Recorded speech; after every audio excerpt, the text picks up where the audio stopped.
हम लोग बात करने वाले थे आपका 128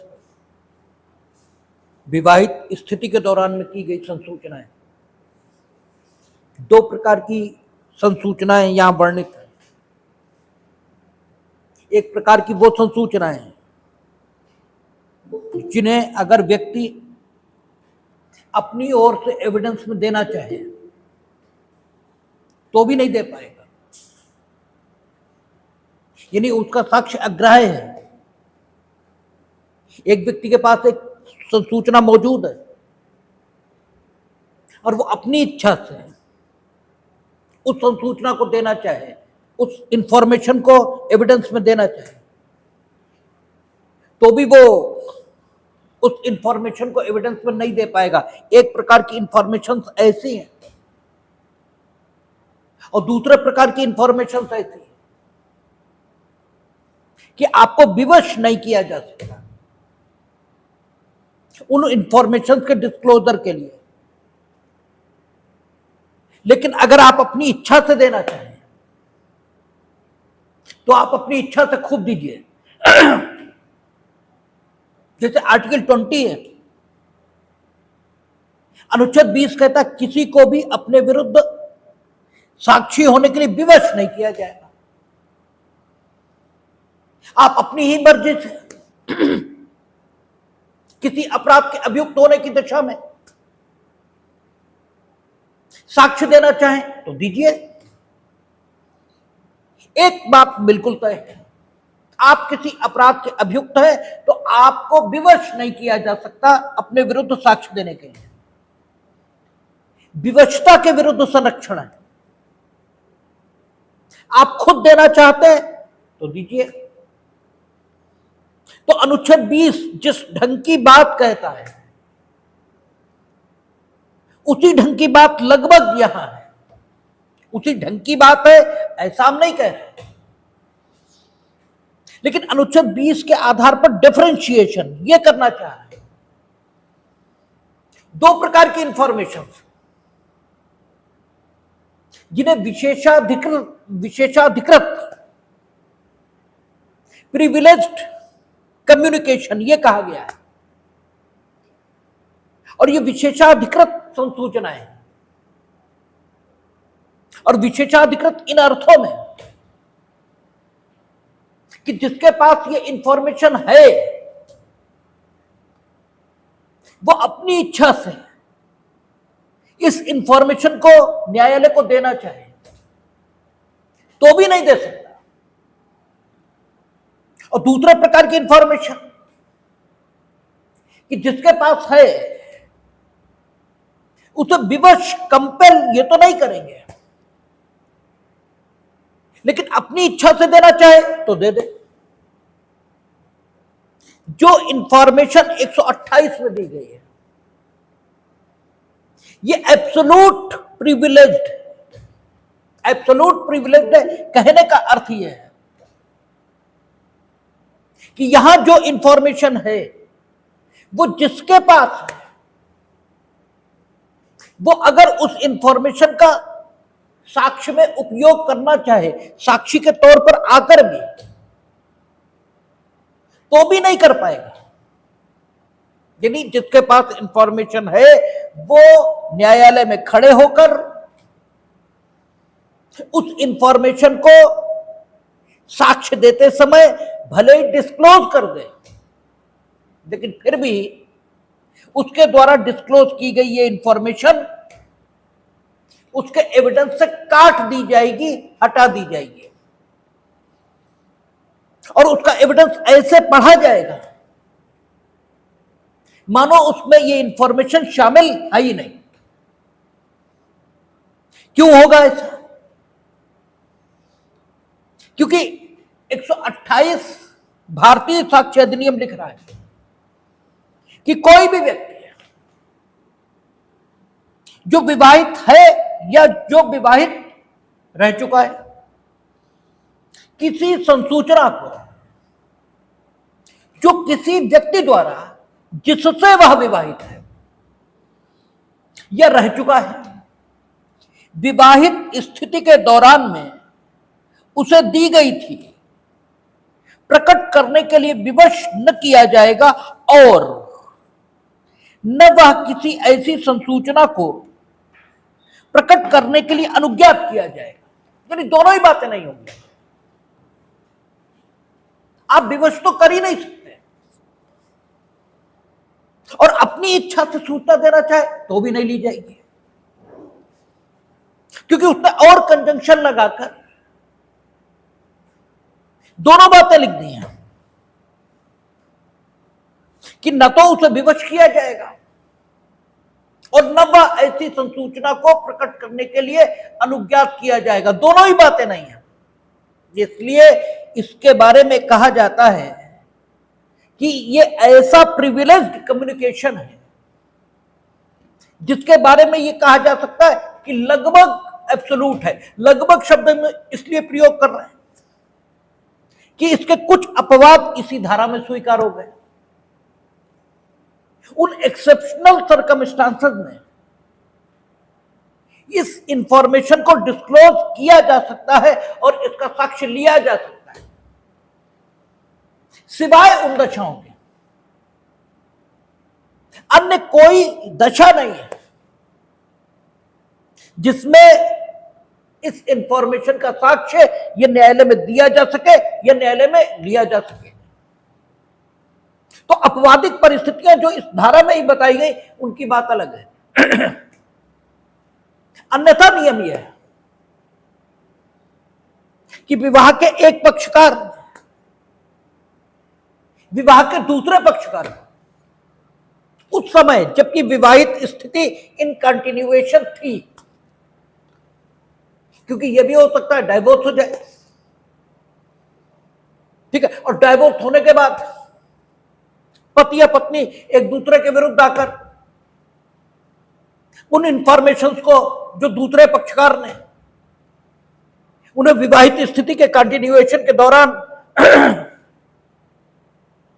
ठीक है दी थी, उन बातों का साक्ष्य न्यायालय में देने लगे,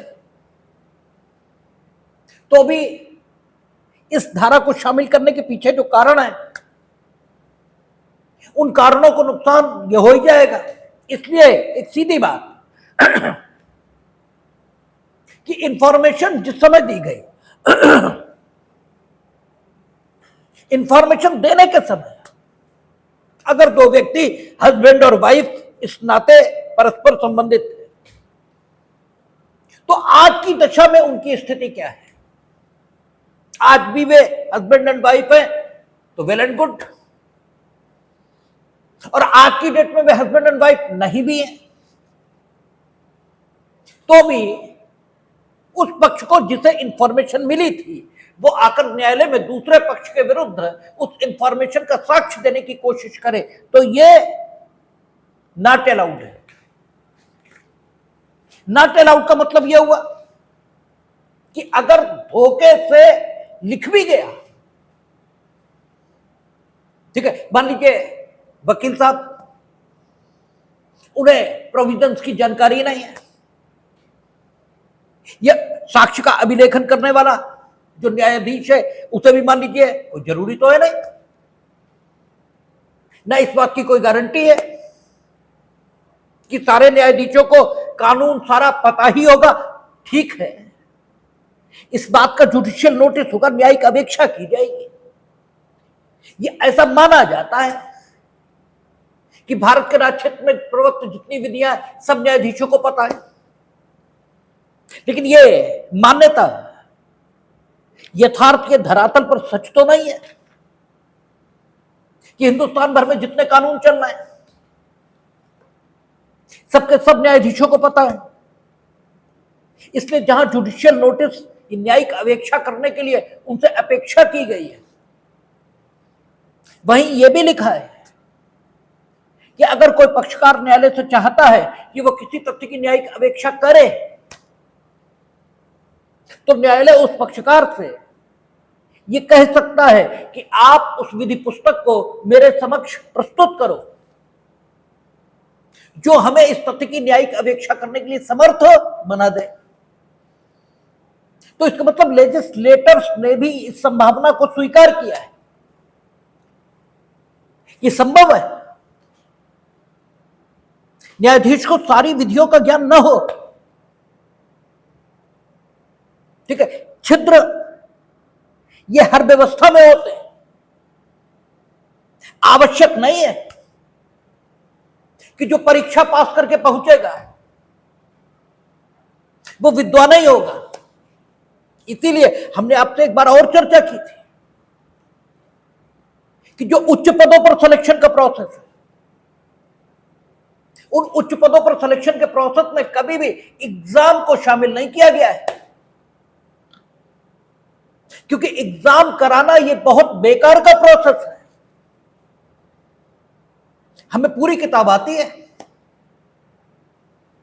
हमें सब कुछ मालूम है विषय के बारे में,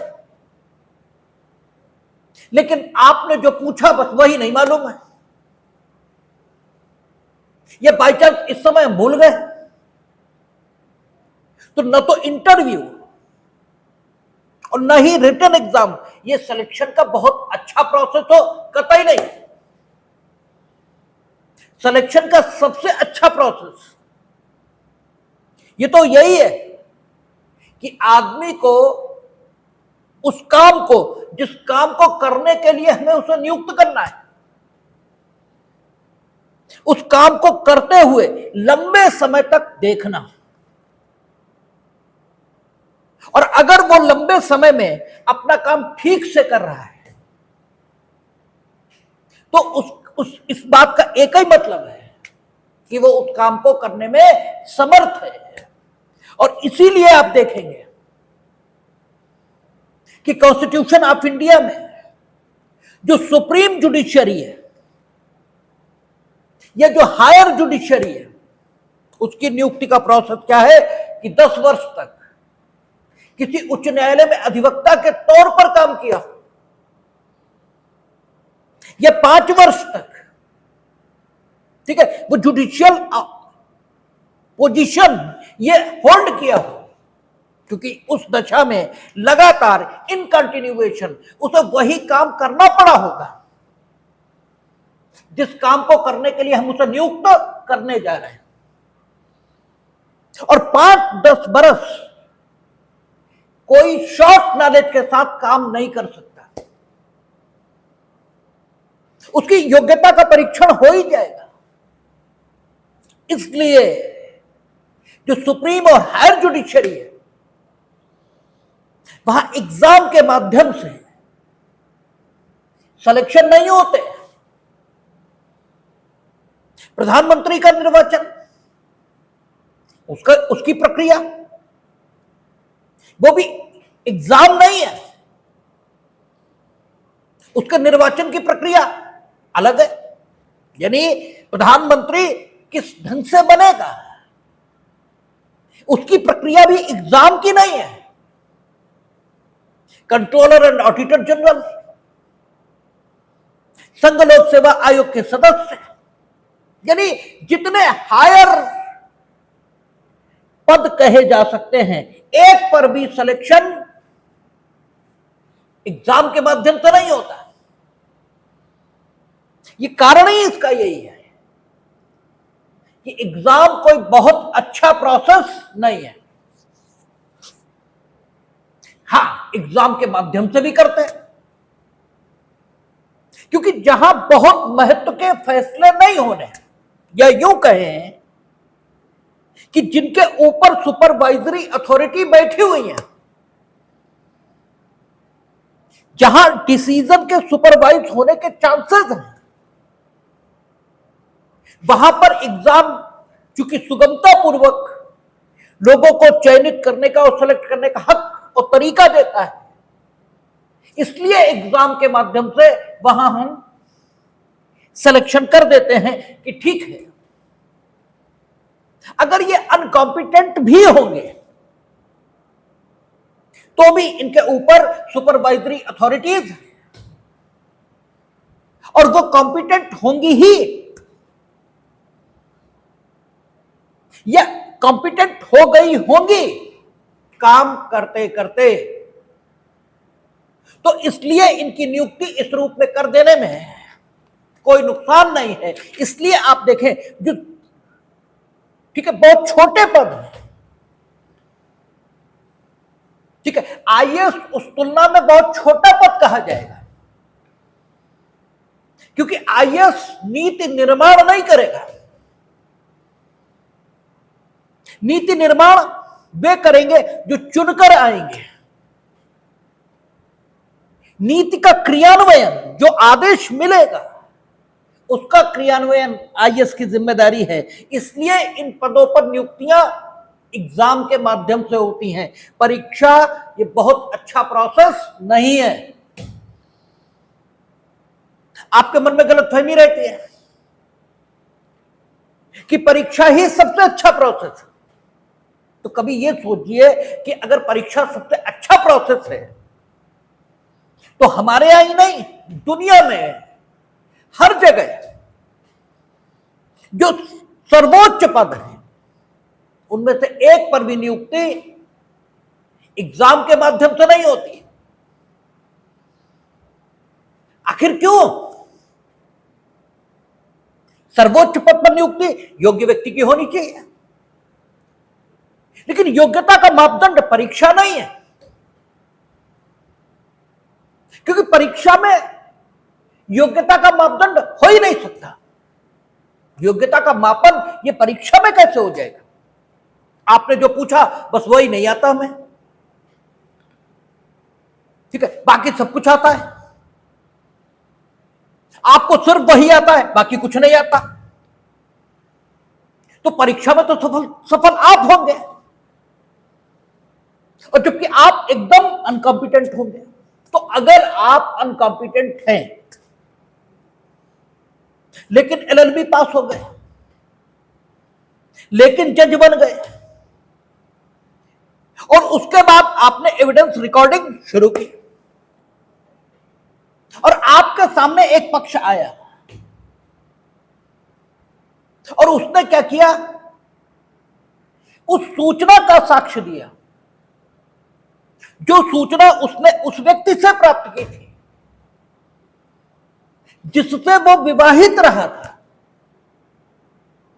और सूचना प्राप्त करने के समय उन दोनों के बीच वैवाहिक संस्थिति बनी हुई थी। आज की डेट पर वैवाहिक संस्थिति बनी हुई है या नहीं बनी, यह प्रश्न इमैटेरियल है। मीनिंग देयर बाय इमैटेरियल, इसका मतलब क्या निकला कि आज की तिथि पर वे परस्पर पति या पत्नी के तौर पर संबंधित हैं या संबंधित नहीं है, इससे तो मतलब ही नहीं है। जिस समय इंफॉर्मेशन मिली थी उस समय वे परस्पर पति और पत्नी की तरह संबंधित थे, और उसने पति या पत्नी के तौर पर सूचना ग्रहण की थी, और दूसरे ने इस विश्वास में कि ये मेरे पति या पत्नी है संबंधित सूचना इसको दी थी। तो आज की तिथि पर अगर ये डिस्क्लोज करना चाहता है तो भले ही किसी को भी धारा 128 की जानकारी न होने के कारण उस सूचना को साक्ष्य के तौर पर अभिलिखित यह भी कर लिया गया, रिकॉर्ड कर लिया गया, लेकिन जिस समय एविडेंस का मूल्यांकन होगा उस समय ऐसे मान लिया जाएगा मानो इस सूचना का साक्ष्य पत्रावली पर, अभिलेख पर है ही नहीं। क्यों? कानून उस सूचना के साक्ष्य को लेने से मना कर रहा है। कानून इस सीमा तक मना कर रहा है कि न तो विवश किया जाएगा और न अनुज्ञात किया जाएगा, और साक्ष्य वही है जिसे न्यायालय की अनुज्ञा से या न्यायालय द्वारा अपेक्षित किए जाने पर, ठीक है, अपेक्षा आप कर ही नहीं सकते थे, क्योंकि न्यायालय को शक्ति कहां से मिल रही? कानून से।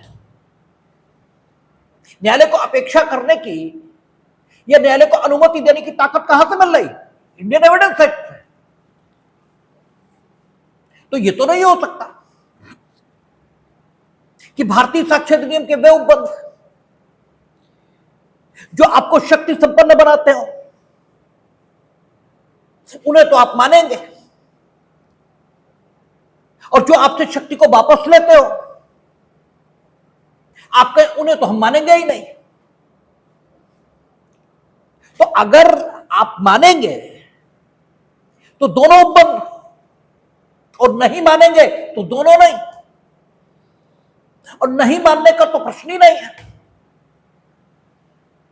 क्योंकि आप नहीं मानेंगे तो आप नौकरी से जाएंगे। ठीक है, क्योंकि न्यायालय किसका है? विधि का। तो विधि जो आदेश दे रही है वो आप करेंगे। तो जब साक्ष्य देने के लिए विवश आप कर नहीं सकते, इसके मतलब अनुमति ये तो संभव नहीं, और न ही अपेक्षा संभव है, क्योंकि लिखा है न तो विवश किया जाएगा और न अनुज्ञात, दोनों बातें नहीं। तो जो हो ही नहीं सकता था, अगर वो किया भी गया है तो वो हुआ है, ये तो माना ही नहीं जा सकता। तो भले ही इस सूचना का साक्ष्य अभिलेख में शामिल हो गया हो, लेकिन फिर भी चूंकि ये अग्राह्य है, इसलिए ऐसे मान लिया जाएगा मानो अभिलेख पर इस ढंग की किसी सूचना का साक्ष्य है ही नहीं। किस ढंग की? जो विवाहित स्थिति में प्राप्त हुई इस व्यक्ति को, किससे? अपने मैरिड पार्टनर से। भले ही ये सूचना किसी सुसंगत तथ्य को प्रकट करती हो। सुसंगत तथ्य कौन से? जिसकी अंग्रेजी रिलीवेंट, ठीक है, रिलीवेंट फैक्ट ये है। तो रिलीवेंट फैक्ट आपने देखे थे, हेतु था, कारण था, प्रसंग था, ठीक है ना, आचरण था, स्वीकृति थी, संस्वीकृति थी, ये सारे तथ्य सुसंगत हैं। क्योंकि पुराने भारतीय साक्ष्य अधिनियम की बात करें तो 6 से 55 तक, और नए की बात कर लें तो मेरा ख्याल है 4 से लेकर कुछ तक, ठीक है, 4 या 5, ठीक है, कहां से? 3 से कहां तक है? 3 से 50 तक यहां सुसंगत तथ्य दिए, लेकिन सुसंगत तथ्य वे ही हैं जो पहले 6 से 55 तक दिए गए थे, और सुसंगत तथ्यों का साक्ष्य पहले भी ग्राह्य था और आज भी ग्राह्य है। तो सुसंगत तथ्य का साक्ष्य दिया जाएगा, यह नियम है, लेकिन सुसंगत तथ्य का साक्ष्य अगर इस सूचना में आ गया, जो सूचना 128 में वर्णित है, यह जो सूचना 127 में वर्णित है, यह जो सूचना आगे की धाराओं में वर्णित है, तो उसका साक्ष्य ग्राह्य नहीं किया जाएगा। ठीक है, इसीलिए एक नियम कहा जाता है, एक सिद्धांत प्रचलन में है कि सुसंगति और ग्राह्यता, इसके बीच कोई आवश्यक संबंध नहीं है। जो सुसंगत हो सकता है वो अग्राह्य हो, और जो ग्राह्य हो सकता है वो सुसंगत न हो। क्योंकि आप देख रहे हैं धारा 128 कह रही है, इससे पहले धारा 127 कह रही थी कि न्यायाधीश से न्यायिक आचरण के बारे में कोई सवाल नहीं हो सकते। इसके बाद भी बहुत सारी इंफॉर्मेशन वर्णित, उन इंफॉर्मेशन में भी हो सकता है सुसंगत तथ्य हो सकता है मैरिड पार्टनर कोई अपराध करके आया, और उसने अपने विवाह के पक्षकार से स्वीकृति अथवा संस्वीकृति ये की हो, तो स्वीकृति या संस्वीकृति, ठीक है, सुसंगत तथ्य यह है। लेकिन वो पक्षकार जिससे उसके वैवाहिक पक्षकार ने स्वीकृति या संस्वीकृति की है, न्यायालय में आकर अगर इस स्वीकृति अथवा संस्वीकृति का साक्ष्य देना चाहे तो वह साक्ष्य अग्राह्य हो जाएगा, यानी न तो उसे विवश किया जाएगा कि वह उस स्वीकृति अथवा संस्वीकृति का साक्ष्य दे, और न ही अगर यह अपनी इच्छा से दे तो लिया जाएगा। दोनों बातें नहीं होगी। तो इन सेक्शंस के आधार पर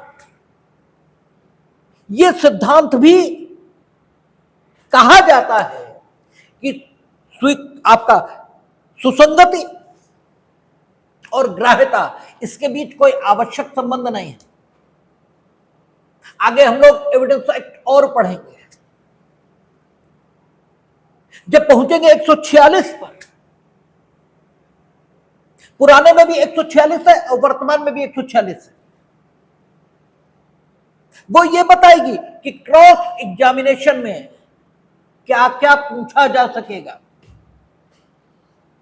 प्रतिपरीक्षा में कौन सी बातें पूछना ये जस्टिफाइड माना जाएगा। तो वो कहता है कि क्रॉस एग्जामिनेशन में ऐसे सवाल किए जाएंगे जिनकी प्रवृत्ति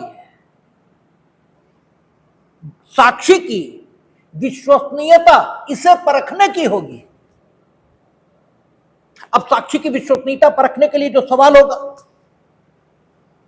उसके उत्तर में जो कुछ कहा जाएगा साक्षी के द्वारा, या उसके उत्तर में जो कुछ कहना अपेक्षित होगा साक्षी से, वो सुसंगत नहीं है। क्यों? हमने साक्षी की क्रेडिबिलिटी ये जानने के लिए उससे पूछा क्या काम करते हो, क्योंकि अगर कोई आवारा है, कोई काम नहीं करता है, तो वो क्रेडिबल विटनेस नहीं हो सकता। ऐसे व्यक्ति को समाज में विश्वसनीय नहीं मानते हैं। हमने उससे पूछा कितना पढ़े हो, कहां रहते हो, इन प्रश्नों की जो प्रवृत्ति है उसकी सत्यवादिता परखने की है, और इनके उत्तर में उसके मुंह से जो कुछ कहा जाना अपेक्षित है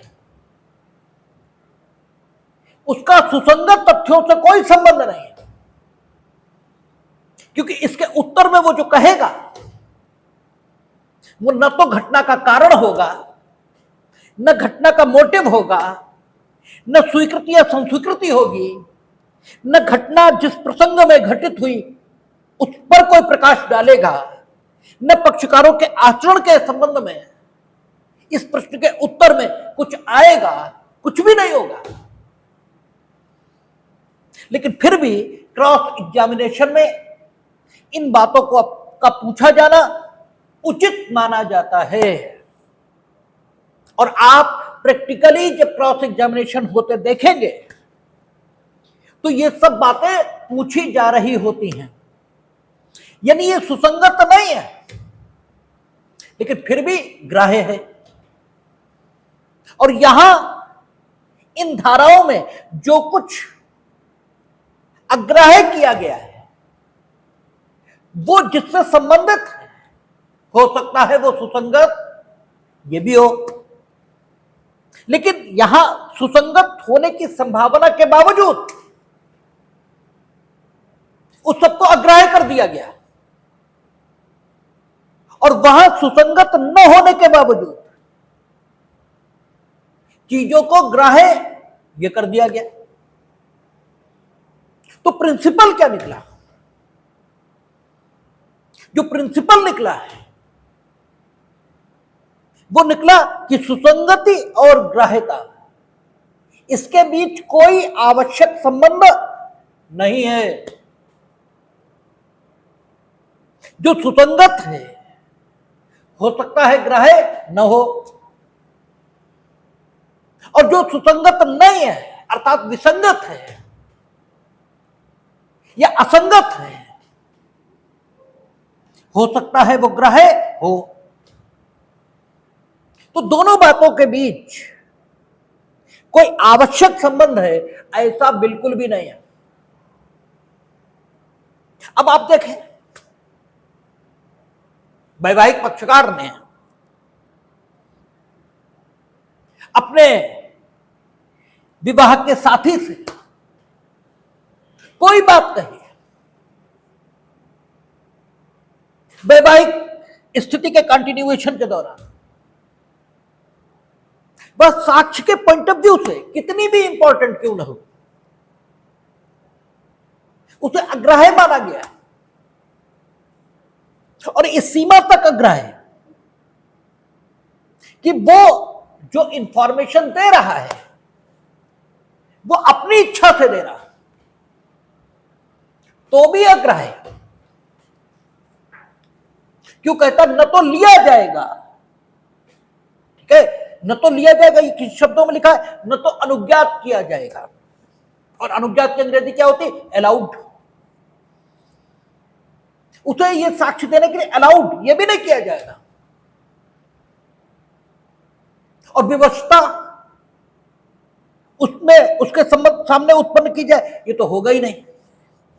दोनों बातें हैं। कारण, क्योंकि जब आप एलएलबी में होते हैं तो आपकी समझ में नहीं आता कि आखिर ऐसा प्रावधान इसे बनाने की क्या जरूरत है।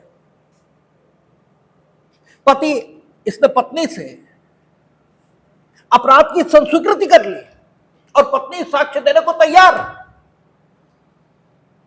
और हम कहते लेंगे ही नहीं। और हम आगे भी कहते हैं कि तुम दे दोगी, ठीक है, तो भी हम काट देंगे, तब भी हम ये मानेंगे मानो नहीं दिया गया। इसका कारण, तो कारण वही जुरिस्प्रूडेंस में देखना होगा। हमने कानून बनाया का है लोक शांति व्यवस्था, इसकी स्थापना के लिए। और अगर परिवार भंग हुए, अगर रिश्तों में विश्वास न बचा, तो हो सकता है एक दो मामलों में हम न्याय भले ही कर लें, क्योंकि 99% तो पति और पत्नी इंडियन सोशल कॉन्टेक्स्ट में एक दूसरे के खिलाफ गवाही देने आएंगे ही नहीं। ठीक है, नॉर्मली तो आएंगे ही नहीं।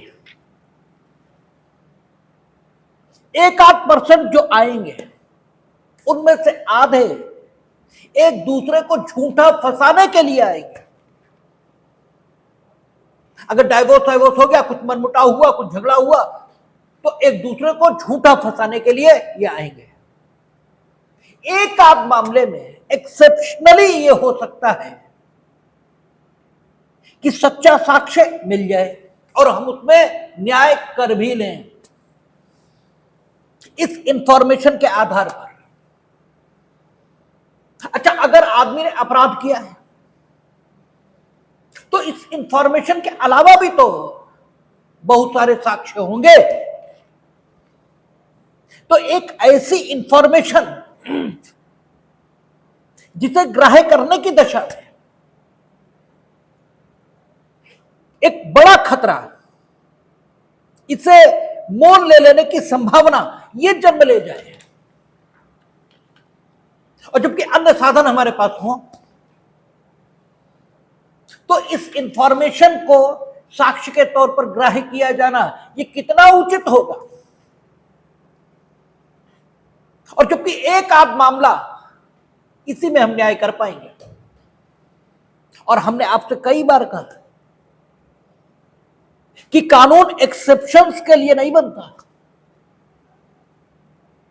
कानून सामान्य स्थितियों के लिए बनता है। यानी जो बहुधा घटित होता है उसे सामने रखकर कानून ये बनता है। जैसे होता है कि पति शोषण के शिकार हो जाएं, ये भी संभव है, हो भी रहे। लेकिन इसके बावजूद भी आज की दशा यही है कि 99% मामलों में पत्नी ही शोषण की शिकार होती है। तो अगर पतियों की रक्षा के लिए कोई कानून बनाया गया तो उसका दुरुपयोग ये ज्यादा होगा इन कंपैरिजन ऑफ सदुपयोग के। इसलिए कानून की दशा ये तब तक परिवर्तित नहीं होती जब तक परिवर्तन योग्य सामाजिक स्थिति ये तैयार ना हो जाए। जब समाज की स्थिति ऐसी हो जाती है कि उसमें एक विशेष प्रकार के कानून की जरूरत ये अनुभव होने लगती है, तब बात दीगर हो जाती है। अन्यथा एक आध मामले में हो रहे अन्याय को रोकने के लिए कानून नहीं बनाया जाता, क्योंकि एक आध मामले में हो रहे अन्याय को रोकने के लिए या एक आध मामले में न्याय को घटित करने की संभावना, इसे जन्म देने वाला कानून अगर आप बनाएंगे तो उसका दुरुपयोग अधिक होगा, उसका सदुपयोग कम होगा। इसलिए पब्लिक पॉलिसी, लोक नीति, आपसे खूब पूछा जाता है सवाल प्री में कि यहां जो संसूचनाएं हैं जिनका साक्ष्य ग्रहण करने से न्यायालय को रोका गया है, साक्षी के द्वारा साक्ष्य देने के बाद भी वो किस आधार पर रोका गया है, क्यों रोका गया है? तो लोक नीति, पब्लिक पॉलिसी इस बात की मांग करती है कि रिश्तों में विश्वास बना रहे। इस कारण से वैवाहिक स्थिति में एक पक्षकार के द्वारा दूसरे पक्षकार को जो सूचनाएं दी गई उनका साक्ष्य न्यायालय में दिए जाने से रोक दिया गया है। यदि ऐसा नहीं होगा तो पक्षकार विवाह के जो हैं वे परस्पर एक दूसरे पर विश्वास नहीं करेंगे, क्योंकि उन्हें डर लगेगा कि अगर हमने अपने मन की बात इस पक्षकार को बताई तो हो सकता है कल संबंध खराब हो जाए और ये इन बातों का साक्ष्य न्यायालय में दे। ऐसी दशा में पक्षकारों में विश्वास नहीं बचेगा और यह स्थिति परिवार संस्था के लिए बहुत खराब होगी और इससे परिवार बिखरेगा। और अगर परिवार बिखरा तो सामाजिक शांति नहीं होगी, जो कानून का चरम उद्देश्य है। कानून तो सामाजिक शांति और व्यवस्था इसी के लिए जन्म लेता है, तो ऐसा कोई काम कानून के माध्यम से नहीं किया जाएगा, इसलिए यहां रोक दिया गया। अब सवाल एक और पैदा होता है कि सूचना जो एक पक्षकार ने दूसरे पक्षकार को दी उसका साक्ष्य नहीं दिया जाएगा। लेकिन अगर कुछ ऐसा है जिसकी सूचना एक पक्षकार ने दूसरे पक्षकार को नहीं दी, बल्कि उसने स्वयं उस तथ्य को संप्रेक्षित किया, ऑब्जर्व किया, क्या केवल इसलिए कि जिस सूचना को उसने ऑब्जर्व किया है या जिस तथ्य का साक्ष्य वो देना चाहता है उसने उसे स्वयं ऑब्जर्व किया, इस तथ्य के बावजूद वो तथ्य सिर्फ उसके वैवाहिक पक्षकार से संबंध रखता है, क्या इस कारण से इस व्यक्ति को उस तथ्य का साक्ष्य देने से रोक दिया जाए जिसे इसने स्वयं ऑब्जर्व तो किया है, लेकिन इसका संबंध इस तथ्य का उसके वैवाहिक पक्षकार के द्वारा किए गए उस कृत्य से है जो कृत्य न्यायालय के समक्ष विचारण का विषय है? क्या यह पोजीशन है? तो यह स्थिति नहीं है। क्यों 120 हम लोग पढ़कर आए, 120 और 122 पुराने भारतीय साक्ष्य अधिनियम के हिसाब से बोलना है, ठीक है। नए में तो आपका हो जाएगा 126 और 128। इनका जो कम्युलेटिव इफेक्ट है, इनका जो, ठीक है, इकट्ठे पढ़े जाने पर प्रभाव होगा,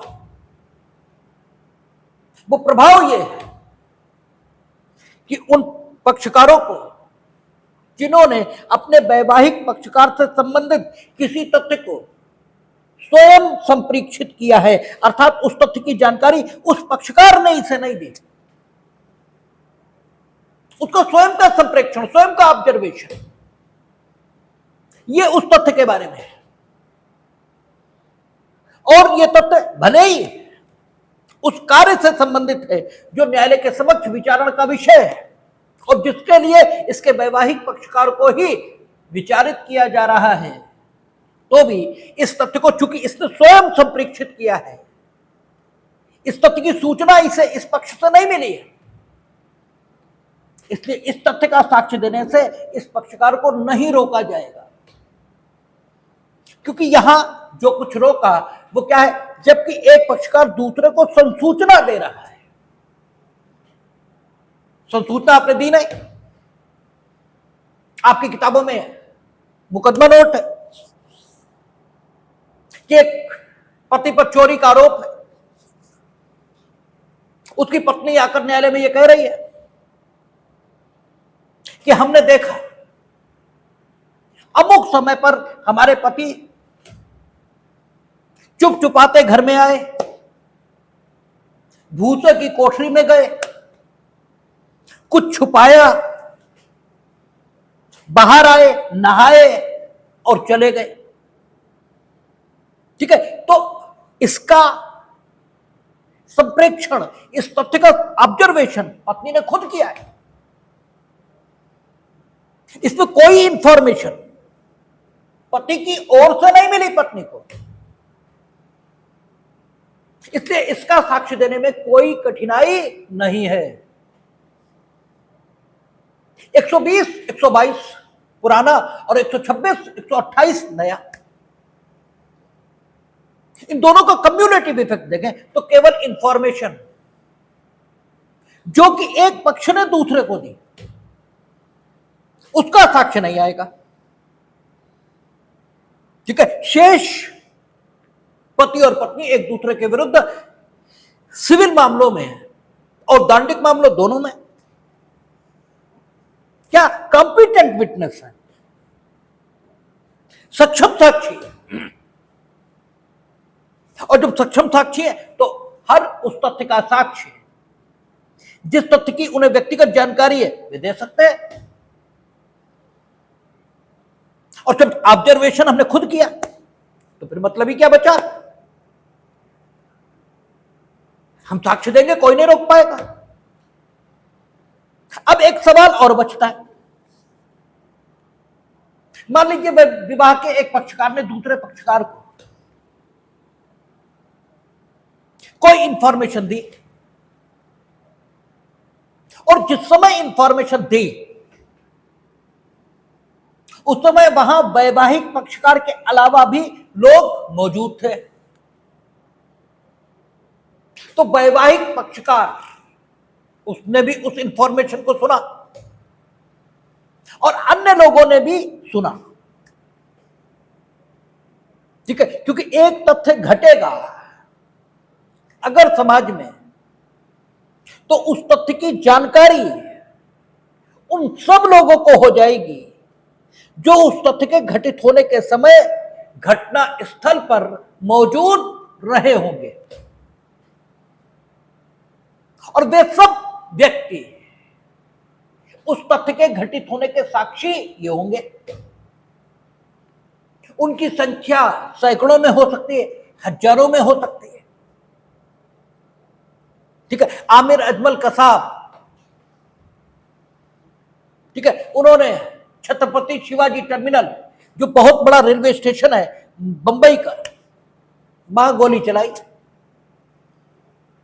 तो वहां तो हजारों लोग मौजूद रहे। उन हजारों लोगों ने उस तथ्य को अस्तित्व में आते देखा है। तो वे हजारों आई विटनेसेस हैं। तो ऐसे ही है, विवाह का एक पक्षकार दूसरे पक्षकार को कोई सूचना दे रहा था,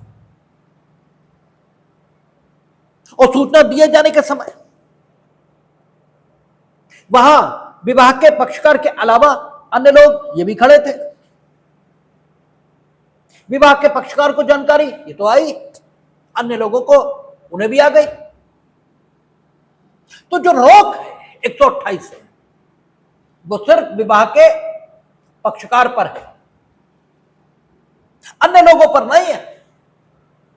अन्य लोगों ने अगर उसकी व्यक्तिगत जानकारी उस सूचना की प्राप्त की है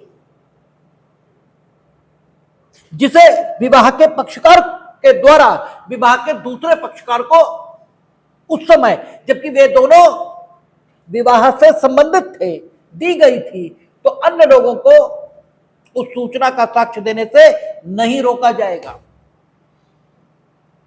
क्यों? विधि की नीति यह भी है कि हर संभव साक्ष्य को न्यायालय के समक्ष लाया जाए, क्योंकि साक्ष्य यही वो लाइट है जो विवादों का न्याय निर्णय करेगी। इसलिए जहां बहुत जरूरी है साक्ष्य का प्रस्तुत न किया जाना, या यूं कहें जहां पर लोकहित इसकी साधना साक्ष्य को विचार में न लिए जाने से ज्यादा होगी बनिस्बत उस दशा के जबकि साक्ष्य को विचार में ले लिया जाए, केवल तभी साक्ष्य को विचार में लेने से न्यायालय को रोका जाएगा। अन्यथा स्थिति यह होगी कि साक्ष्य न्यायालय के समक्ष आए, इसकी व्यवस्था यह की जाएगी। तो अगर कोई है जिसने उस तथ्य की जानकारी अपने व्यक्तिगत साधनों से या अपनी व्यक्तिगत जानकारी के आधार पर या अपनी ज्ञानेंद्रियों से उस तथ्य की जानकारी प्राप्त कर ली, तो उसे साक्ष्य देने से बिल्कुल नहीं रोका जाएगा। अब एक चीज और, विवाह का पक्षकार जिसे किसी तथ्य की जानकारी या कोई सूचना दूसरे पक्ष से प्राप्त हुई, इसने किसी तीसरे को बता दी कि यह सूचना हमारे पति ने या हमारी पत्नी ने हमें दी है, ठीक है ना। तो क्या वो तीसरा यह न्यायालय के समक्ष आकर उस सूचना का साक्ष्य दे सकता है? तो दो कारण, दो बातें हो गई। एक तो सुनी सुनाई बात हो गई, अनुश्रुत हो गया, हियरेस हो गया, ठीक है, इस कारण नहीं। और दूसरी बात यह भी है कि कानून खुद के साथ कपट करने की इजाजत नहीं देता है, यह फ्रॉड है। क्योंकि इससे तो एक हाथ से देना और एक हाथ से ले लेना यह कहा जाएगा, फिर तो परिवारों की विश्वसनीयता इसको सुरक्षित रखने के लिए कानून ने जो व्यवस्था की है उसे बड़ी आसानी से धोखा ये दिया जा सकेगा। पति या पत्नी जब भी एक दूसरे के खिलाफ साक्ष्य देना चाहेंगे, खुद नहीं देंगे, किसी तीसरे दिलवा देंगे, और तीसरा आएगा न्यायालय के समक्ष और ये कहेगा कि हमें इन्होंने बताया, तो कोई सुरक्षा बची नहीं। तब तो बड़ी आसानी से उस सुरक्षा को धता बता दिया गया जो सुरक्षा दी है परिवार की विश्वसनीयता, इसे बचाने के लिए। इसलिए ये बिल्कुल नॉट अलाउड, उस सूचना का साक्ष्य नहीं, ये नहीं दिया जा सकता। शेष पति या पत्नी एक दूसरे के खिलाफ सक्षम साक्षी हैं। आपने तथ्यों की जानकारी खुद कहीं प्राप्त की हो, ठीक है, यू आर मोस्ट वेलकम। आप आइए साक्ष्य दीजिए। लेकिन उसने जो बताया, नो, इसके लिए न विवश और ना ही अनुज्ञात। हां, या तो यह व्यक्ति स्वयं जिसने सूचना दी, यह तो स्वयं, क्योंकि जिसके फायदे के लिए सुरक्षा निर्मित की गई वह स्वयं ही, ठीक है, उस सुरक्षा को छोड़ने के लिए तैयार हो रहा है, तो बात अलग हो जाती है। तो एक सामान्य नियम 128 में वर्णित करने के बाद सिवाय शब्द लगाकर अपवादों का वर्णन यह भी किया। क्या कहा? ठीक है, अनुज्ञात किया जाएगा जब तक वह व्यक्ति, अच्छा सिवाय शब्द का प्रयोग नहीं किया, दूसरा ढंग अपनाया है प्रारूपण का, ड्राफ्टिंग का। कहता जब तक वह व्यक्ति जिसने वह संसूचना दी है या उसका हित प्रतिनिधि सम्मत न हो, यानी जिस पक्षकार ने सूचना दी या तो वो स्वयं या उसके हित का प्रतिनिधित्व करने वाला व्यक्ति ये सम्मति दे उस सूचना के प्रकटीकरण के संबंध में, तब यह सूचना डिस्क्लोज की जा सकती है इस व्यक्ति के द्वारा, अन्यथा किसी भी दशा में नहीं। कहता है या उसका हित प्रतिनिधि सम्मत न हो, सिवाय उन वादों में जो विवाहित व्यक्तियों के बीच हों या उन कार्रवाइयों में जिनमें एक विवाहित व्यक्ति दूसरे के विरुद्ध किए गए किसी अपराध के लिए अभियोजित है। यानी दो बातें आ गई,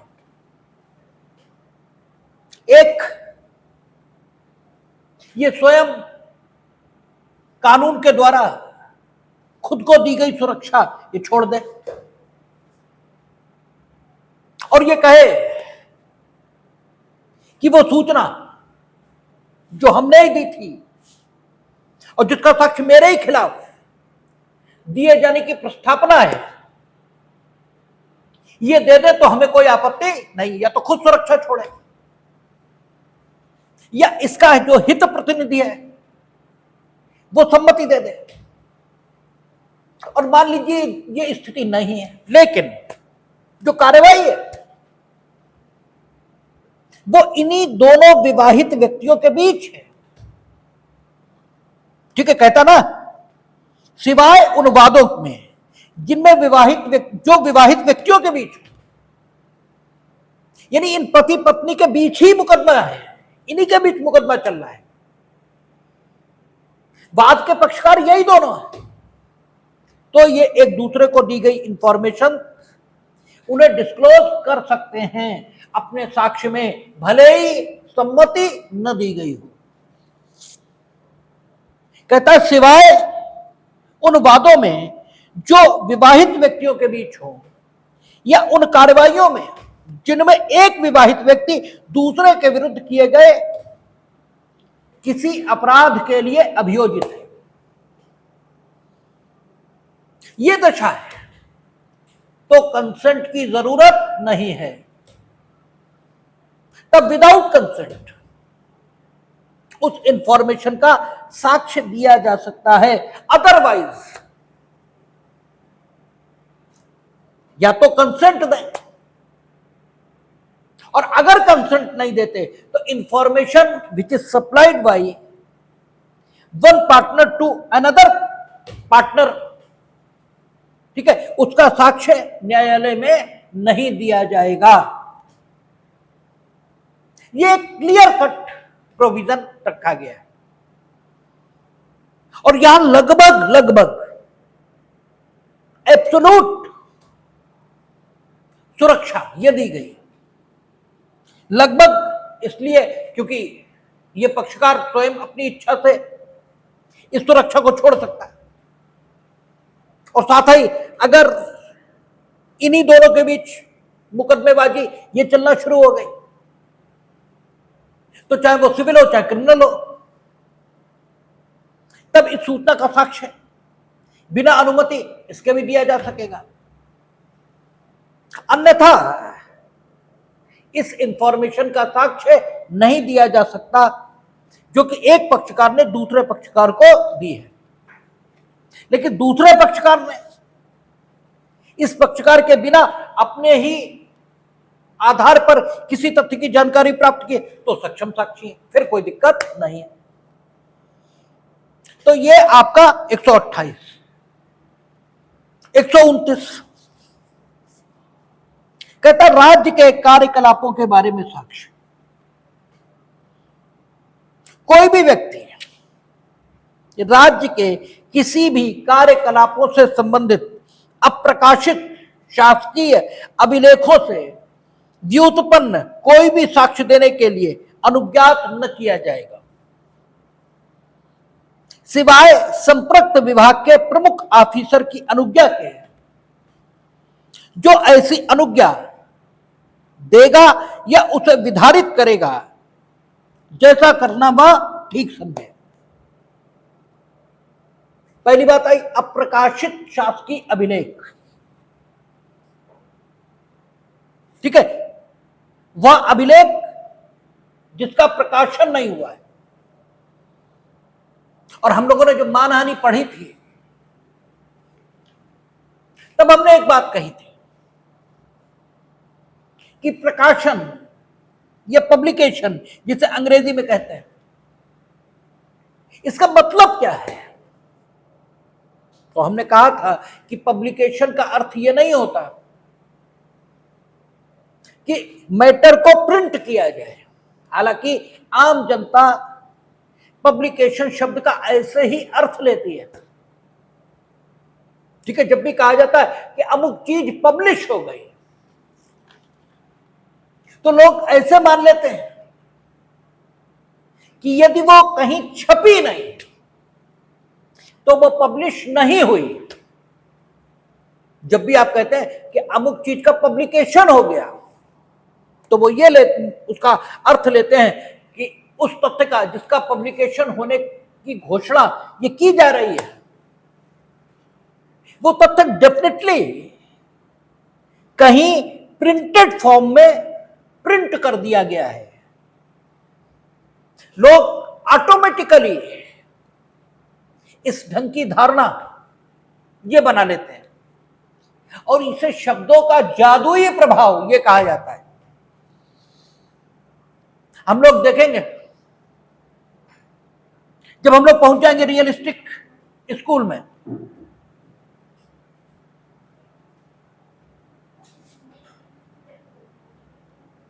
जब हम लोग रियलिस्टिक स्कूल में पहुंचेंगे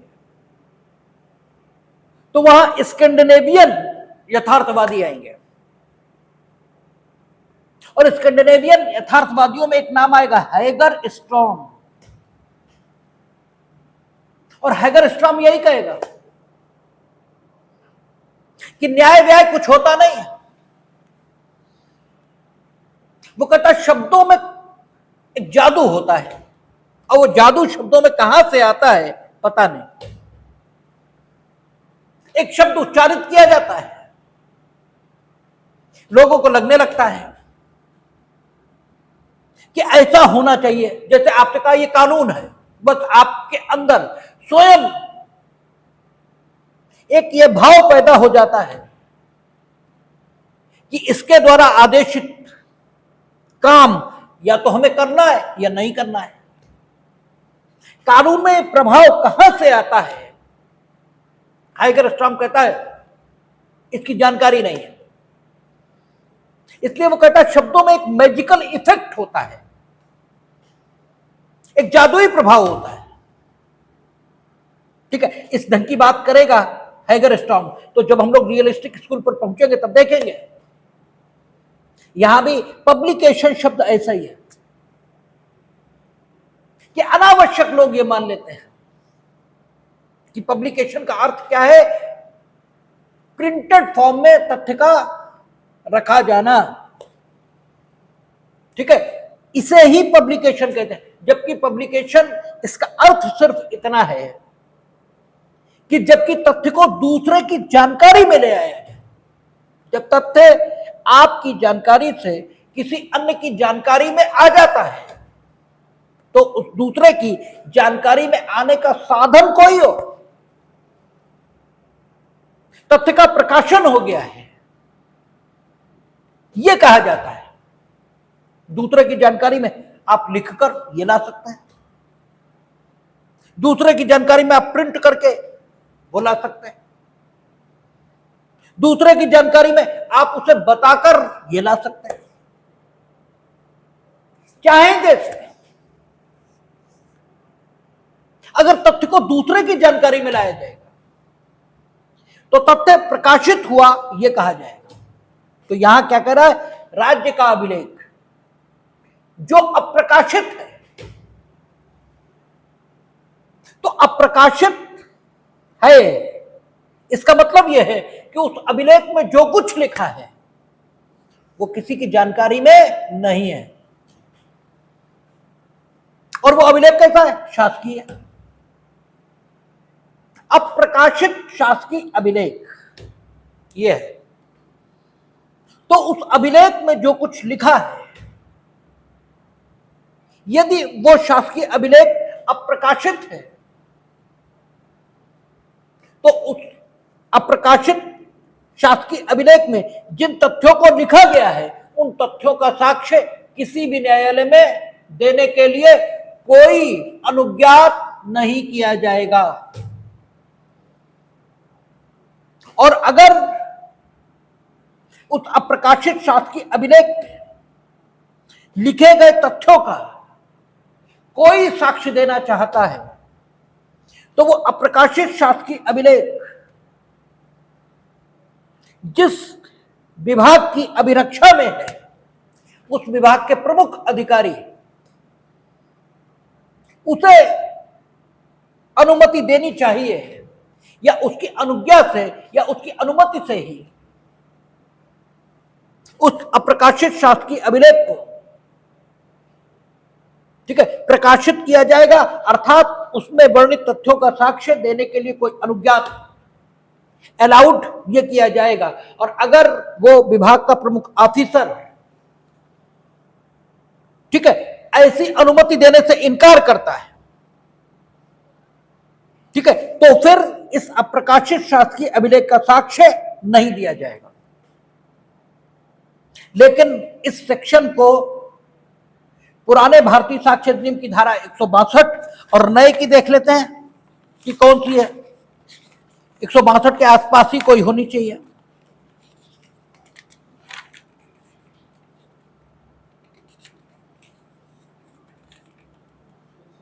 पैंसठ 165 नए की 165 इसके साथ पढ़ा जाएगा, ठीक है। और जब इसके साथ इसको पढ़ा जाएगा तो इसका प्रभाव क्या होगा, इसकी चर्चा हम लोग कल करेंगे, क्योंकि अब समय नहीं बचा। अगर हम उसकी चर्चा करेंगे तो उतना समय नहीं है कि हम बात को समाप्त कर पाए, तो उसकी बात कल करेंगे।